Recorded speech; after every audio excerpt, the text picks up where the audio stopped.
وہ ساری کی ساری چاہے وہ مدینہ کے مضافات میں جا کر نازل ہوئی ہوں، وہ ساری کی ساری صورتیں مکی صورتیں کہلائیں گی، جبکہ جو نبی کریم صلی اللہ علیہ وآلہ وسلم کی ہجرت کے بعد چاہے وہ مدینہ میں نازل ہوئی ہوں یا وہ مضافات میں نازل ہوئی ہوں یا یہاں تک کہ وہ مکہ میں ہی جا کر نازل ہوئی ہوں، وہ مدنی صورتیں کہلائیں گی۔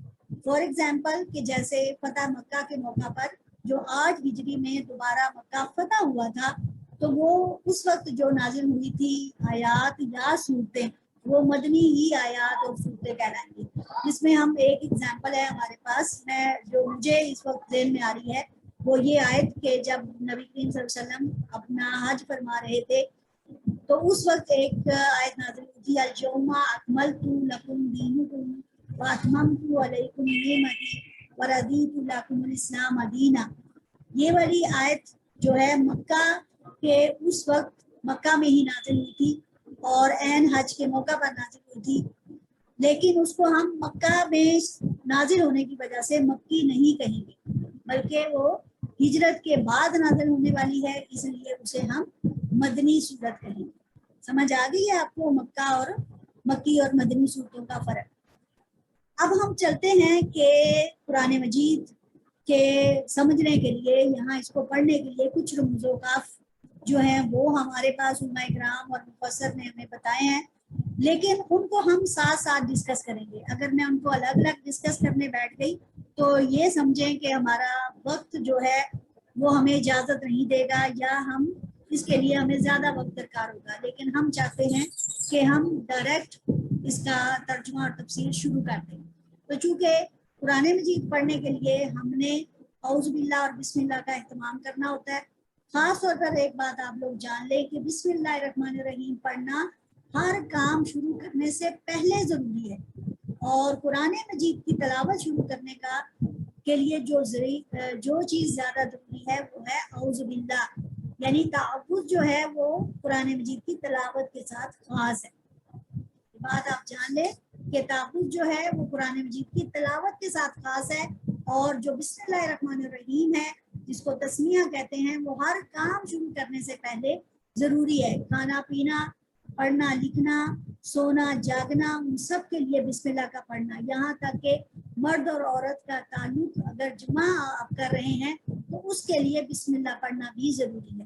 ٹھیک ہے کہ ہم نے ہر کام جو کہ جائز طریقے سے ہمارا اللہ اجازت دیتا ہے اس کے کرنے کے لیے بسم اللہ کا پڑھنا ضروری ہے۔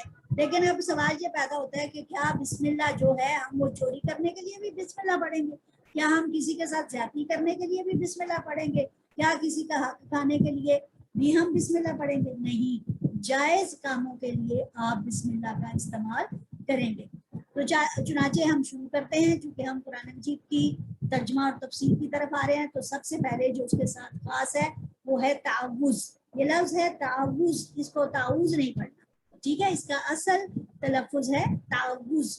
تو تعوذ کے الفاظ ہیں اعوذ باللہ من الشیطان الرجیم، واو میں توئے میں دعا کا اور اس میں الرجیم کو لمبا کرنا ہے، اور اعوذ باللہ من الشیطان الرجیم، اعوذ اس کا ہم ترجمہ شروع کیے دیتے ہیں، اعوذ میں پناہ مانگتا ہوں، میں پناہ مانگتی ہوں، میں پناہ چاہتا ہوں، میں پناہ چاہتی ہوں۔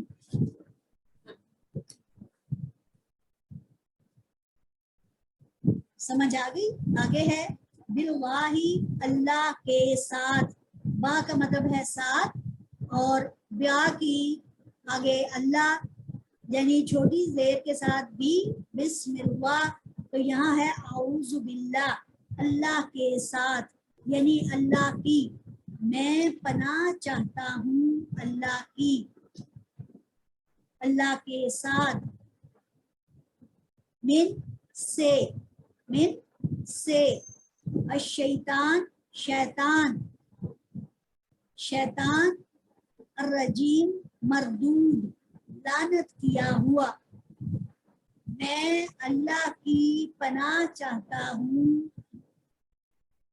شیطان مردود کے شر سے۔ یعنی کہ میں اللہ تعالیٰ کی پناہ میں آ جاتی ہوں. یہ کلمہ پڑھنے سے ہم ہر طرح سے اللہ کے حکم سے شیطان کے وسوسوں، شیطان کے حملوں سے پناہ میں آ جاتے ہیں. اسی لیے کہا جاتا ہے جب کوئی بات آپ کو تنگ کرے، آپ اس کی وجہ سے اپنے خیالات کو تتر بتر سمجھیں، یا برے خیالات آ رہے ہوں یا وسوسے ڈالے جا رہے ہوں، تو آپ فوراً یہ والی آیت، یہ والا حصہ جو قرآن مجید کے لیے مخصوص ہے، اعوذ باللہ من الشیطان الرجیم، آپ پڑھیے تو انشاءاللہ اللہ تعالیٰ آپ کو اپنی پناہ میں لے لے گا. تو یہاں ہم نے اعوذ باللہ پڑھ کر قرآن مجید کو شروع کیا، کیونکہ قرآن مجید اللہ تعالیٰ کا ذکر خاص ہے. قرآن مجید اللہ تعالیٰ کا ذکر خاص ہے، چنانچہ اس ذکر کے لیے اللہ کی پناہ میں آنا ضروری ہے. کیونکہ کیا کرے گا شیطان، اس کام سے آپ کو روکنے کے لیے حد الامکان کوشش کرے گا. کیا کرے گا شیطان؟ آپ کا دل، جیسے ہم نے اس کلاس کا انعقاد کیا ہے، تو شیطان کہے گا کہ یہ کسی طریقے سے رک جائیں، یہ نہ کریں. وسوسے آئیں گے، پتہ نہیں میں اس کو شروع کر پاؤں گی کہ نہیں، پتہ نہیں نیٹ چلے گا کہ نہیں، پتہ نہیں ہمارے حالات آپس میں کیسے ہوں گے، یا اتنا بڑا کام ہے میں شروع کے نہ شروع کروں. یعنی کہ اس طرح کی تمام باتوں سے آپ بچیں گے. لیکن جب ہم اعوذ باللہ پڑھ کر اس کو شروع کریں گے تو انشاءاللہ اللہ تعالیٰ ہماری مدد فرمائے گا، ہمیں شیطان کے وسوسوں سے نجات ملے گی اور ہم اپنی نیکی پر ثبات اختیار کریں گے. اس کا مطلب ہے کہ ہم نیکی کو اختیار کریں گے اور اس پر قائم رہنے کی کوشش کریں گے. جیسے آج کلاس میں کچھ لوگوں نے جوائن کیا ہے، کچھ اپنی مجبوری کی وجہ سے نہیں کر پائے، دل سب کا چاہ رہا ہے، لیکن کیا ہے، کچھ نہ کچھ شیطانی عمل ایسا ہوا ہے کہ وہ آپ کو اس سے روک رہا ہے. چنانچہ اعوذ باللہ من الشیطان الرجیم قرآن مجید کے ساتھ پڑھنے کے لیے خاص ہے. اس ذریعے کیا ہوگا کہ آپ تلاوت قرآن مجید کی طرف مائل ہوں گے اور شیطان دبک کر بیٹھ جائے گا. شیطان کہے گا کہ نہیں، اب یہ اللہ کی طرف بڑھ گئے ہیں. اس کے پیچھے ایک اور وجہ بھی ہے کہ جب شیطان مردود نے حضرت آدم علیہ السلام کو ورگلایا تھا، اس کے دل میں وسوسہ ڈالا تھا، تو اس وقت اس نے اللہ تعالیٰ سے اس جنگ کا اعلان کیا تھا کہ اللہ میں تیرے بندوں کو برکلاؤں گا، ان کو اپنی طرف لاؤں گا. لیکن اللہ تعالیٰ نے اس وقت اس سے کہا تھا کہ جو میرے بندے ہوں گے، جو مجھ پر ایمان لائیں گے، جن کا ایمان مجھ پر پختہ ہوگا، وہ کبھی تیرے نربے میں نہیں آئیں گے. چنانچہ اس وقت سے اللہ نے اس کو مہلت دے رکھی ہے کہ وہ قیامت کے دن تک مسلمانوں کو، بلکہ تمام دنیا کے انسانوں کو ورگلانے کی کوشش کرے گا. اور اللہ تعالیٰ جو نیک لوگ ہوں گے اور جو اللہ کی پناہ میں آ جائیں گے، یقیناً اللہ تعالیٰ ان کو شیطان کے حملوں سے بچا لے گا. ابھی میں اس کی بہت زیادہ تفصیل میں نہیں جا رہی. دوسری آپ دیکھیں کہ الرجیم لفظ ہم سے تقاضا کرتا ہے کہ یہ کیسے مردود ہوا یا لعنتی ہوا. یہ میں نے آپ کو بتا دیا کہ جب اس نے حضرت آدم علیہ السلام کو برگلایا، وسوسہ ڈالا، تو اس دن سے ہی وہ لعنتی اور مردود قرار دے دیا گیا ہے. اب وہ قیامت کے دن تک کسی صورت بھی اللہ کا بندہ ہونے کا دعویٰ نہیں کر سکتا، کیونکہ اس نے ازل سے، یعنی کہ جب یہ زمین بنی، آسمان بنے اور اللہ تعالیٰ نے جنت میں ان کو ٹھہرایا، اس وقت سے ہی اللہ سے ٹھان لی ہے. چنانچہ جب ٹھان لی ہے تو پھر اب کھلی جنگ ہے، شیطان کی اور انسان کی اور اللہ کی. اور انسان میں وہ جو اللہ کے بندے ہیں، یقیناً اللہ کی مدد ان کے ساتھ ہے، اور جو اللہ کے بندے نہیں بنتے بلکہ نفس کے بندے بنتے ہیں، تو پھر اللہ تعالیٰ ایسے لوگوں کو ان کی برائی میں چھوڑ دیتا ہے. سوال یہ پیدا ہوتا ہے، بعض اوقات ہماری برائی ابھی ہم نے پہلی یا دوسری کی ہوتی ہے، تو اللہ تعالیٰ ہمیں اس کو لوگوں کے سامنے عیاں کر دیتا ہے. اس کی وجہ ہے کہ اللہ چاہتا ہے کہ میرا یہ بندہ برائی کی طرف مائل نہ ہو، میں اسے جلدی ہی پکڑ لوں تاکہ یہ جلدی سے توبہ کی طرف آ جائے. لیکن جب وہ اپنے گناہ پر تسلسل اختیار کر لیتا ہے تو پھر اللہ تعالیٰ اسے اس میں سرکش کر دیتا ہے، اس میں باغی بنا دیتا ہے. اور پھر یہ ہوتا ہے کہ اللہ اس کی رسی دراز کر دیتا ہے، اور آخر جب اس کی رسی اللہ دوبارہ سے پکڑتا ہے تو پھر اسے یوں نیچے کی طرف ڈالتا ہے کہ اس کا ٹھکانہ جہنم کے علاوہ اور کوئی نہیں ہوتا. اور یہ خاص طور پر مسلمانوں کے لیے اللہ تعالیٰ نے ایک بہت بڑی چھوٹ اور بہترین کیا کہتے ہیں کہ فری آف کاسٹ پیکج رکھا ہے کہ جس میں آپ توبہ کر لیں تو اللہ تعالیٰ آپ کو اپنی طرف اپنی پناہ میں لے لے گا، اور توبہ آپ کے گناہوں کو اس طرح ختم کر دے گی جیسے آج آپ کی ماں نے آپ کو جنا ہو اور آپ بغیر گناہوں کے اس دنیا میں تشریف لائیں۔ تو چلیں ہم شروع کرتے ہیں۔ اعوذ باللہ من الشیطان الرجیم، بسم اللہ الرحمن الرحیم۔ تو آپ کو تابوت کا ترجمہ اور کسی حد تک جو اس کی تفسیر ہے وہ میں نے بتائی۔ اب ہم چلتے ہیں بسم اللہ الرحمن الرحیم، کیونکہ جب بھی ہم نے ایک سورت شروع کرنی ہے ہم نے اللہ کا نام ہر سورت کے شروع میں لینا ہے۔ سوال پیدا ہوتا ہے کہ قرآن مجید میں آپ لوگ کہیں گے کہ 114 مرتبہ ہم کہتے ہیں کہ 114 صورتیں ہیں، جبکہ 113 صورتوں کے شروع میں بسم اللہ ہے، اور ایک صورت ایسی ہے جس کے شروع میں بسم اللہ نہیں ہے، اور وہ صورت ہے سورہ توبہ۔ چنانچہ قرآن مجید میں ایک سورہ نمل ہے جس کے اندر بسم اللہ الرحمن الرحیم اس آیت کا حصہ بن کر نازل ہوئی ہے۔ اس طرح ٹوٹل قرآن مجید میں 114 مرتبہ قرآن بسم اللہ الرحمن الرحیم کا استعمال ہے، اور 113 مرتبہ سورتوں کے شروع میں اور ایک اضافی مرتبہ سورہ نمل میں، یوں 114 مرتبہ یہ شروع میں استعمال ہوئی ہے، جس کا مطلب ہے کہ ہم جب بھی کوئی کام شروع کریں، کوئی سورت شروع کریں، تو ہم نے بسم اللہ الرحمن الرحیم ضرور پڑھنی ہے سوائے سورہ توبہ کے۔ اب آپ لوگوں کے ذہن میں یہ سوال پیدا ہوگا کہ سورہ توبہ کے شروع میں کیوں نہیں ہے؟ تو سورہ توبہ میں جہاد سے کچھ مسلمانوں نے جہاد سے تنگی کا احساس آپ صلی اللہ علیہ وسلم کو دلایا تھا، اور اللہ تعالیٰ کو یہ بات مسلمانوں کی پسند نہ آئی تھی، چنانچہ اس صورت میں سورہ توبہ کے اندر اس کی تفصیل میں کچھ مزید میں آپ کو بعد میں بتاؤں گی، لیکن کچھ بات یہ کہ جہاد نہ کرنے والوں پر ناراضگی کا اظہار کرنے کی وجہ سے اللہ نے اس صورت میں بسم اللہ الرحمن الرحیم شروع میں نہیں لگائی۔ ٹھیک ہے، اس کی مزید تفصیل میں آپ کو بعد میں مزید بتاؤں گی۔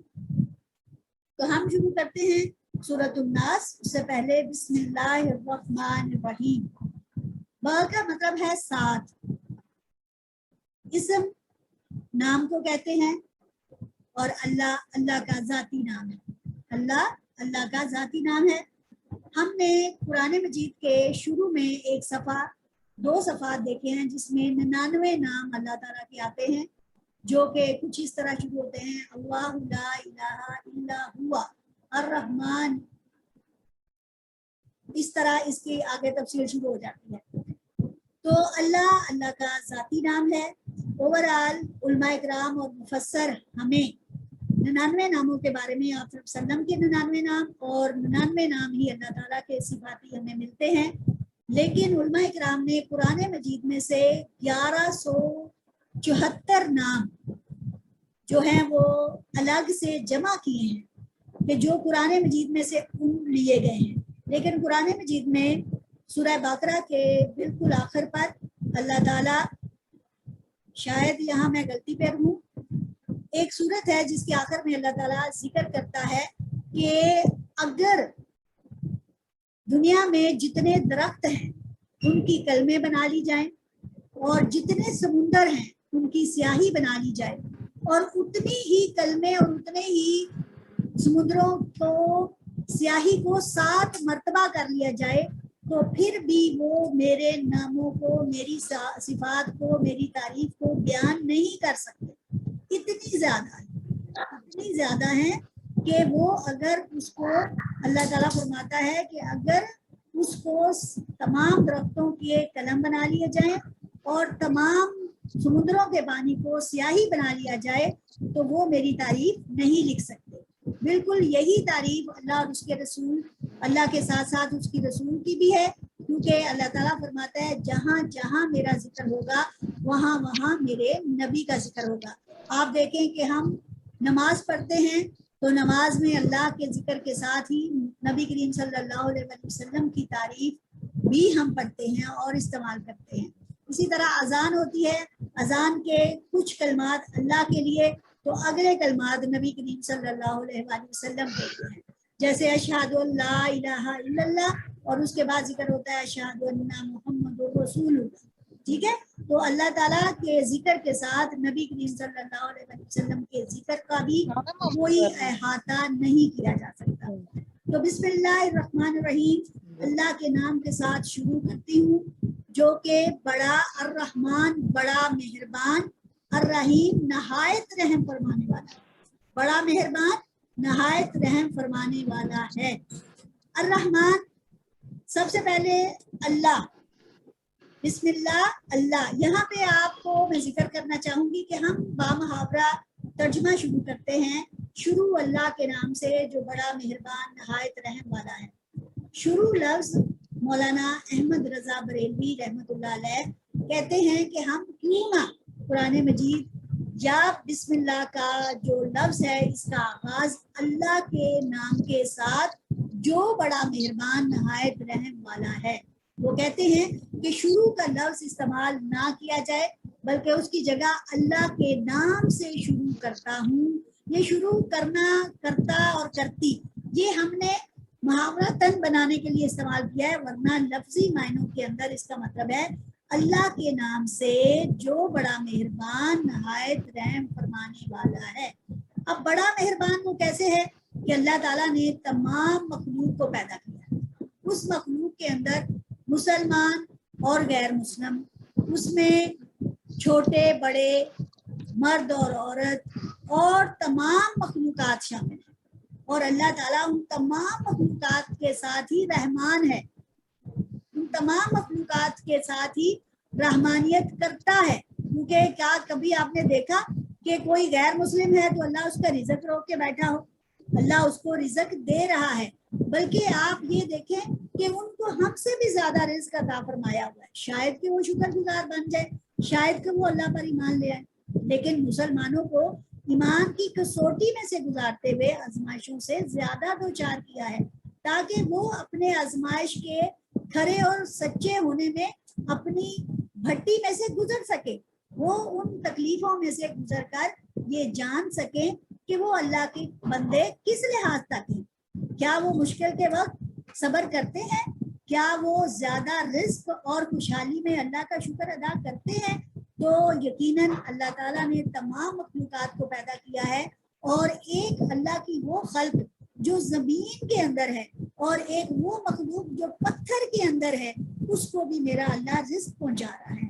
میرا اللہ ہر ایک کے لیے سورج کو ہر روز طلوع کرتا ہے، اور ہر روز وہ اس کی دھوپ سے فائدہ اٹھاتے ہیں، اس میں کپڑے جو ہے وہ خشک کرتے ہیں، اس کی آگ جو ہے وہ تاپتے ہیں، اس کی تپش کو محسوس کرتے ہیں، اس کی وجہ سے درختوں میں اور فصلوں میں جو دانہ ہے وہ پکتا ہے، پھلوں میں شیرینی داخل ہوتی ہے اور حلاوت پیدا ہوتی ہے۔ آپ دیکھیں کہ جتنی گرمی زیادہ ہوگی کیا ہوگا، پھل اتنے ہی رس والے ہوں گے۔ آپ دیکھیں کہ آم کو بہت ہی گرمی کی ضرورت ہے، گرم علاقے میں پیدا ہوتا ہے اور اتنا ہی وہ رسیلا ہوتا ہے اور اتنا ہی وہ میٹھا ہوتا ہے۔ یہ اللہ تعالیٰ کی قدرت ہے کہ وہ اپنی ہر چیز کو ہر چیز پر بانٹ رہا ہے اور انہیں دیتے جا رہا ہے، اور وہ اس پہ کوئی قیمت بھی وصول نہیں کر رہا۔ کسی نے کبھی سورج کی روشنی لینے کے لیے، دھوپ لینے کے لیے کبھی کوئی قیمت ادا کی ہے؟ کوئی وہ قیمت نہیں لے رہا، کوئی وہ قیمت نہیں دے رہا۔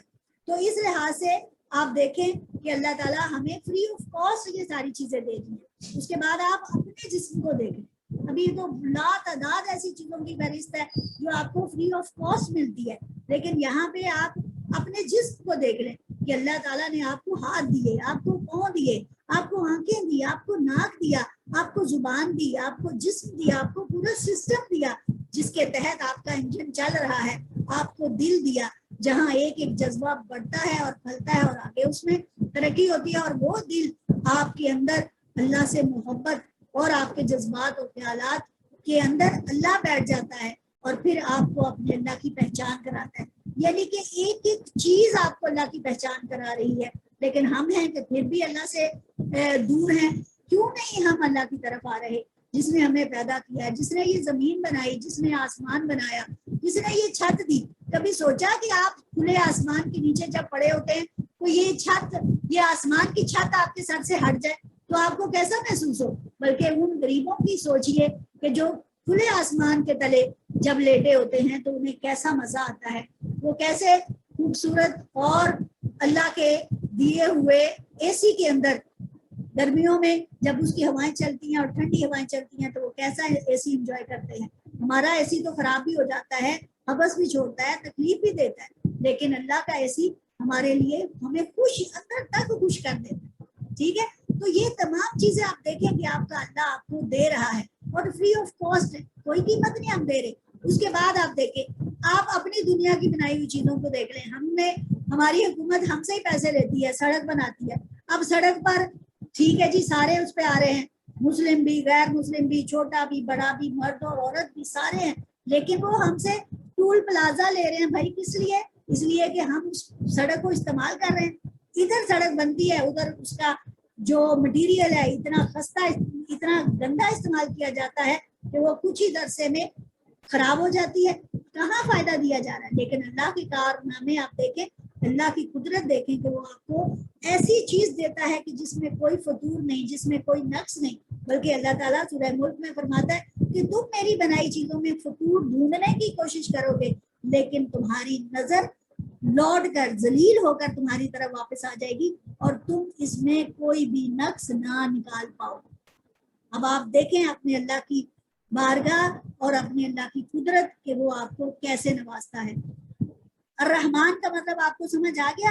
اس کے لیے مفسر اور علماء حضرات یہ بھی کہتے ہیں کہ رحمان خاص طور پر ہر کسی کے فرق کے بغیر ہر ایک کو دیے جا رہا ہے, لیکن الرحیم ذات وہ ذات ہے کہ جو صرف آخرت میں مسلمانوں کو نوازے. الرحیم ذات صرف اور صرف مسلمانوں کو نوازے گی. قرآن مجید میں بھی جہاں جہاں مسلمانوں پر اللہ تعالیٰ کے انعامات کا ذکر آیا ہے وہاں وہاں اللہ تعالیٰ کے رحیم ہونے کی مہر ثبت کر دی گئی ہے کہ وہ غفور الرحیم ہے, وہ ہمیں معاف بھی کرتا ہے اور پھر ہم پر اپنی رحیم صفت جو ہے وہ بھی ہم پر لگا دیتا ہے. اور یقیناً اس کا ہماری توبہ قبول کرنا اور ہم پر اپنی رحمانیت فرمانا اس کے رحیم ہونے کا بہت بڑا ثبوت ہے. اگر وہ ہماری توبہ قبول نہیں کرتا, یقیناً دنیا میں کچھ ایسے لوگ بھی ہیں جن کی توبہ قبول نہیں کی جائے, جب تک کہ جیسے اللہ تعالیٰ فرماتا ہے کہ میں اپنے حقوق میں کوتاہی معاف کر سکتا ہوں لیکن بندوں کے حقوق میں کوتاہی معاف نہیں کروں گا, کیونکہ جب تک وہ بندہ اسے معاف نہ کرے. اب بندوں کے حقوق کے اندر اللہ نے اپنے حقوق رکھ دیے اور اپنے حقوق کے اندر بندوں کے حقوق رکھ دیے. کیسی خوبصورت وہ ذات ہے جو الرحمن بھی ہے, جو الرحیم بھی ہے. اور یہ خاص طور پر مسلمانوں کے لیے انعام ہے اللہ تعالیٰ کی رحیم ذات کا کہ جو ہمیں معاف فرما کر ہماری دنیا میں کی گئی گناہ اور کوتاہیوں سے چشم پوشی کر کے ہمیں معاف فرما کے جنت الفردوس میں بھیجے گا, جنت میں بھیجے گا. جنت کا سب سے اعلیٰ مرتبہ جو اس وقت میرے منہ سے نکلا وہ جنت الفردوس ہے. اور جنت الفردوس میں جانے کے لیے مسلمانوں کو جنت الفردوس میں جانے والے کارنامے کرنے ہوں گے, وہ عمل کرنے ہوں گے جن کی وجہ سے وہ جنت الفردوس کا حقدار ہے. وہ انشاءاللہ قرآن مجید کی تفسیر کے درمیان آپ کو ان باتوں کے بارے میں بھی بہت ساری چیزوں کا پتہ چلتا چلا جائے گا. اب آپ نے بسم اللہ الرحمن الرحیم اس کا لفظی ترجمہ اللہ کے نام سے جو بڑا مہربان الرحیم نہایت رحم فرمانے والا ہے. اور یہاں آپ کو بات واضح ہو گئی کہ رحم وہ انہی پر فرمائے گا جو دنیا میں آ کر اللہ کی ذات کو پہچان کر اس کا اقرار کرے گا زبان سے اور دل سے اس کو مان جائے گا, اور دل سے اس کو مان کر اس پر عمل کرے گا. اور اس کے عمل کی جو سب سے پہلی کڑی ہے وہ ہے کلمہ طیبہ پڑھ کر اقرار, جو ہم ایمان مفصل میں پڑھتے ہیں, آمنت باللہ و ملائکتہ و کتبہ و رسلہ والیوم الآخر. ٹھیک ہے, یہ والی آپ ایمان مفصل اور ایمان مجمل یہ والی آپ دونوں یاد کیجئے, اور انشاءاللہ کسی کلاس میں آپ سے یہ دونوں سنوں گی بھی. تو اللہ تعالیٰ یہ ہے کہ وہ جب ہم اللہ کو مان جائیں تو اس کے ہم رسولوں کو بھی مانیں, اس کی کتابوں کو بھی مانیں, اس کے ملائکہ کو بھی مانیں, اور اس پر اس کے نبیوں کو بھی مانیں, اور یوم آخرت کو بھی مانیں. ٹھیک ہے, اور اگلے میں ہے کہ تقدیر کے اچھے اور برے ہونے کو بھی مانیں. یہ جب تک ہم نہیں مانیں گے تب تک ہم عمل بھی کر نہیں پائیں گے. تو عمل کرنے کے لیے آپ کو ان تمام چیزوں کا جاننا اور ان پر ایمان لانا ضروری ہے. اور عمل کرنے کے لیے پہلی آپ نے زبان سے اقرار کر کے کیا کہہ دیا؟ لا الہ الا اللہ محمد رسول اللہ. اور اقرار کرنے کے لیے جب آپ نے عمل کی ٹھانی تو عمل میں آپ کے پاس 4 اور عبادتیں آ جاتی ہیں، بلکہ میں کہتی ہوں 5 آ جاتی ہیں. اور وہ ہیں پہلی کلمہ طیبہ کے بعد نماز، جس کو ہم ارکان میں دوسرے نمبر پر لیتے ہیں. پہلا رکن ہے کلمہ طیبہ، دوسرا رکن ہے نماز، تیسرا رکن ہے روزہ، چوتھا رکن ہے زکوٰۃ، پانچواں رکن ہے حج، اور چھٹا رکن ہے جہاد. سمجھ آ گئی؟ اب اگر میں آپ کے ساتھ اعتقاد کی بات کروں تو اعتقاد میں پہلا آپ نے جو عقیدہ رکھنا ہے وہ کیا ہے؟ اللہ پر ایمان، نبیوں پر ایمان، آسمانی کتابوں پر ایمان، فرشتوں پر ایمان، یوم آخرت پر ایمان، اور چھٹے نمبر پر جو علماء کرام اور مفسرین حضرات کی جمہور علماء اس بات پر متفق ہیں کہ تقدیر کے اچھے اور برے ہونے پر، کہ اللہ اگر ہمارے ساتھ اچھا کرتا ہے تو اپنی اسی کی طرف سے آزمائش ہے، اسی کی طرف سے انعام ہے، اور اگر وہ ہمیں آزمانے کے لیے ہمارے سے کوئی چیز چھین لیتا ہے یا ہمارے ساتھ کوئی کمی بیشی یا نقصان ہو جاتا ہے تو ہمیں تقدیر کے اچھے اور برے دونوں کے ہونے کا جو یقین ہے وہ یہی ہونا چاہیے کہ یہ دونوں باتیں ہی میرے اللہ کی طرف سے. سمجھ آ گئی ہے؟ میرا خیال ہے آج کے اس سبق میں ہم ابھی تک اعوذ باللہ اور بسم اللہ یہ صرف اجمالی پہلو کو پڑھ سکے ہیں، ورنہ اگر میں آپ کو بتاؤں کہ اللہ تعالیٰ کے نبی صلی اللہ علیہ وآلہ وسلم نے جب صحابہ اکرام کو ان چیزوں کی تفسیر بتائی ہوگی تو وہ کیا عالم ہوگا کہ ان کے ایمان لانے والے بچوں میں پہلے حضرت علی رضی اللہ تعالیٰ عنہ، جس کے بارے میں اللہ تعالیٰ کے رسول صلی اللہ علیہ وسلم نے فرمایا کہ میں علم کا شہر ہوں، تو اس شہر کا دروازہ علی مولا علی ہے، حضرت علی رضی اللہ تعالیٰ عنہ ہیں. اب آپ ذرا دیکھیے کہ جب انہوں نے لوگوں کو صحابہ اکرام کو تعلیم دینے کی ٹھانی تو انہوں نے بسم اللہ کی تفسیر شروع کی. تو بسم اللہ کی تفسیر ادھر شروع کرتے ہیں اور ادھر دن اور رات کا فرق ختم ہو جاتا ہے. مفسر حضرات یہاں تک لکھتے ہیں کہ 70 خچروں پر بسم اللہ کی تفسیر لا دی جا سکتی ہے اگر وہ حضرت علی رضی اللہ تعالیٰ عنہ نے جو بسم اللہ کی با کی تفسیر بیان کی ہے. بسم اللہ کی با کی تفسیر 70 خچروں پر بلکہ اس سے بھی زیادہ پر لا دی جا سکتی ہے جو صرف بسم اللہ کی با ہے. تو میرے جیسے انسان کی ہلکی سی چھوٹی سی کوشش ہے، اللہ تعالیٰ اسے قبول فرمائے، جس کا میں نے آپ کے سامنے صرف اور صرف ایک اجمالی پہلو پیش کیا. پوری بات اور کھینچیں گے اس پر آپ کو تفصیل سے کچھ نہیں بتا نہیں جی، باقی سے تو جانتی اور کھینچتے گئی پہلے ویسے بازو تو ہی سی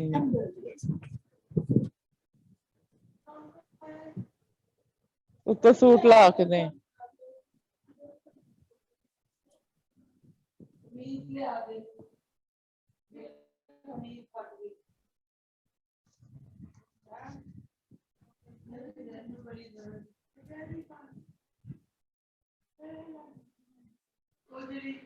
بسم اللہ الرحمن الرحیم.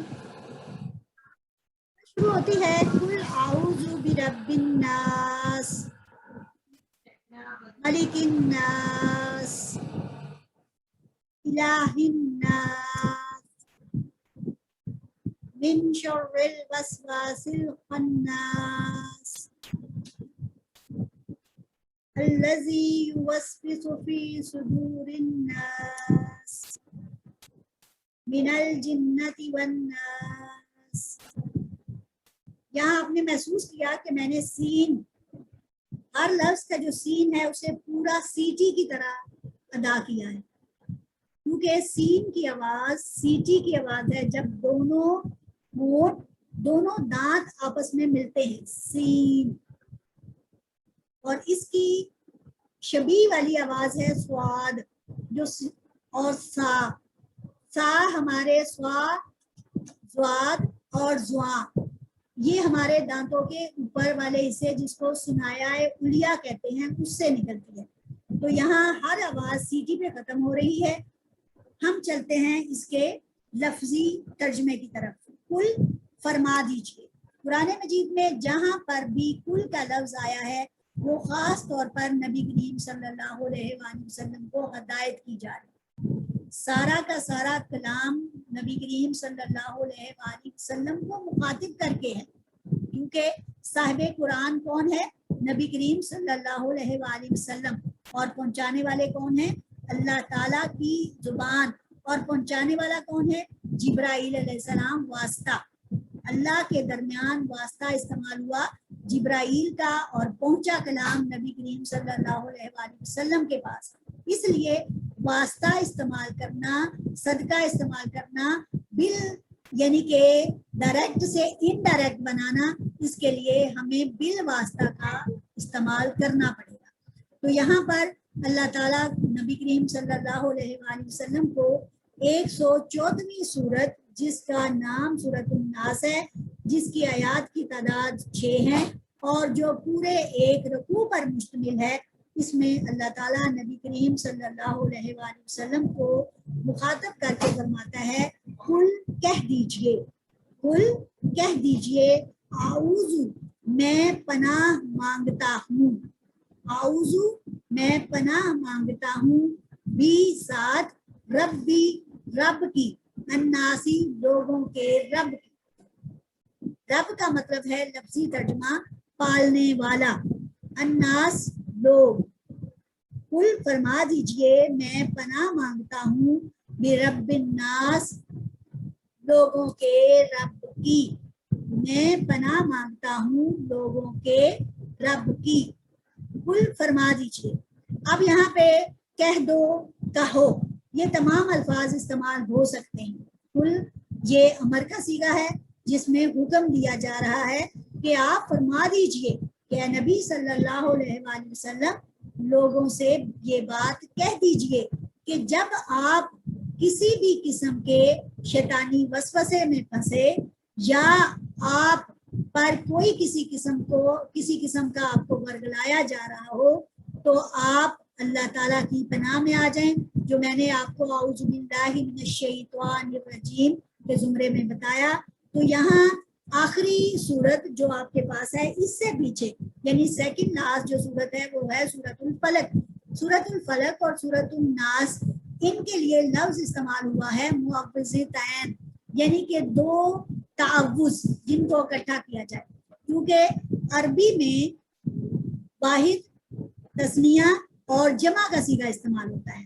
واحد ایک کے لیے، تثنیہ دو کے لیے، اور جمع دو سے زیادہ چیزوں کے لیے استعمال ہوتا ہے. تو یہاں تثنیہ کے لیے میں نے آپ کو بتایا کہ سورہ فلق اور سورۃ الناس ان دونوں کو معوذتین یعنی دو معوذ، اور اگر ہم اس میں تیسرا شامل کریں جو کہ کل اعوذ برب قل هو اللہ احد، اور دوسری ہم اس میں شامل کریں قل یا ایھا الکافرون، تو ان ساروں کو ملا کر معوذات بنتے ہیں. اس کو ان کی جمع ہوگی معوذات، یعنی جو ہمیں شیطان سے بچانے کی خاص صورتیں اللہ تعالیٰ نے نازل کی. اور یہ صورت جو ہے یہ اس وقت نازل ہوئی تھی جب نبی کریم صلی اللہ علیہ وآلہ وسلم پر ایک یہودی اور اس کی بیٹیوں نے جادو کر دیا تھا، اور اس کا نام تھا لبید بن عاصم، الف عین صاد میم عاصم.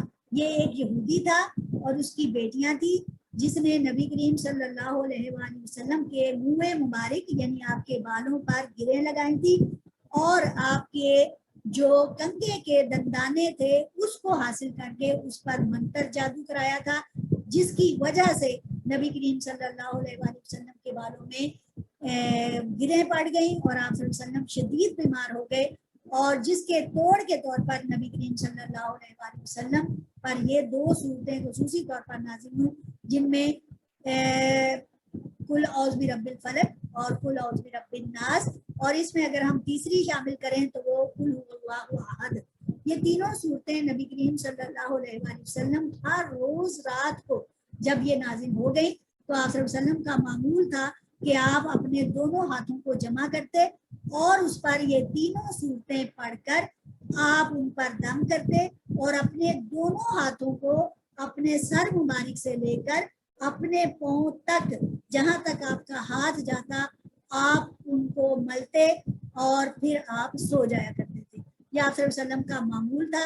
چنانچہ اس بات سے معلوم ہوا کہ اگر ہم بھی یہ عمل روزانہ رات کو سونے سے پہلے کر کے سوئیں کہ پہلے آپ تینوں صورتیں پڑھ لیں, اس کے بعد آپ کھڑے ہو جائیں اور کھڑے ہو کر اپنے ہاتھوں پر اسے دم کر کے اپنے پورے جسم پر اس کو مل لیں, اس کو پھیر لیں, تو انشاءاللہ آپ بھی بہت سارے جو لوگوں کے شر ہیں, جو جادو ٹونا کوئی کرتا ہے, اللہ تعالیٰ معاف فرمائے, کسی کو بھی یہ توفیق نہ دے. اگر ایسا ہو جائے تو یہ ایک بہت ہی زبردست عمل ہے جو آپ کے آقا اور میرے آقا نے کیا, تو انشاءاللہ ہم بھی اس سے ضرور نجات پائیں گے. تو جب بھی آپ کو کوئی وسوسہ آئے, کوئی ایسی بات ہو, آپ کی طبیعت میں سستی ہو, تو آپ یہ عمل ضرور کیجیے. تو ہم آگے بڑھتے ہیں. کل فرما دیجئے اعوذ میں پناہ مانگتا ہوں. یہ نبی کریم صلی اللہ علیہ وآلہ وسلم نے اپنے لیے قرآن مجید میں اللہ تعالیٰ نے نبی کریم صلی اللہ علیہ وسلم کے لیے یہ صیغہ استعمال کیا جو واحد متکلم کے طور پر استعمال ہو رہا ہے, جس میں کہا جا رہا ہے کہ میں پناہ مانگتا ہوں. اب میں آپ کو انشاءاللہ اگلے کسی لیکچر میں, اگلے درس قرآن میں مزید بتاؤں گی کہ یہ مانگتا کیسے بنا, یعنی یہ متکلم کا صیغہ کیسے ہوتا ہے اور کس طرح استعمال کیا جاتا ہے. کل فرما دیجئے اعوذ میں پناہ مانگتا ہوں برب الناس, رب لوگوں کے, الناس لوگوں کے رب کی. اب ناس میں لوگ آگے, اور یہاں آپ سوچیں گے کہ خاص طور پہ اللہ تعالیٰ نے صرف لوگوں کے رب پر کیوں کہا کہ صرف لوگوں کو, کیونکہ اللہ تعالیٰ نے تمام مخلوقات میں سے انسانوں کو اشرف المخلوقات بنایا ہے اور انہیں عقل عطا فرمائی ہے. عقل تو جانوروں کے پاس بھی ہے, لیکن اللہ نے خاص طور پر انسانوں کی عقل اور انسانوں کا ذکر کر کے اسے چونکہ تمام مخلوقات پر اشرف بنا دیا ہے, اس لیے یہاں خاص ذکر موجود ہے اللہ تعالیٰ کے مخلوق پر رحم کرنے کی. چنانچہ انشاءاللہ اگلی کلاس میں جو کہ ہم کل شروع کریں گے تو آپ کو میں مزید اس کے بارے میں بتاؤں گی. امید کرتی ہوں کہ آج جو میں نے آپ کو پڑھایا ہے وہ آپ کی سمجھ میں آ گیا ہوگا اور آپ اس کو جان پائے ہوں گے. اپنے لیے اور میرے لیے دعا کرتے رہیں. انشاءاللہ ہم نے یہ کام جو شروع کیا ہے اللہ تعالیٰ ہمیں اس پر ثبات عطا فرمائے اور ہمارے لیے قرآن مجید کا جو عقد ہے وہ کھلتا چلا جائے, یعنی اس کی گریں, اس کے نکات, اس کی چھپی ہوئی باتیں ہم پر کھلتی چلی جائیں اور اللہ تعالیٰ ہمیں دنیا اور آخرت میں قرآن مجید کے صدقے اور اعمال کے صدقے اور اپنی رحمانیت کے صدقے ہمیں بخش دے. وآخر دعوانا الحمدللہ رب العالمین.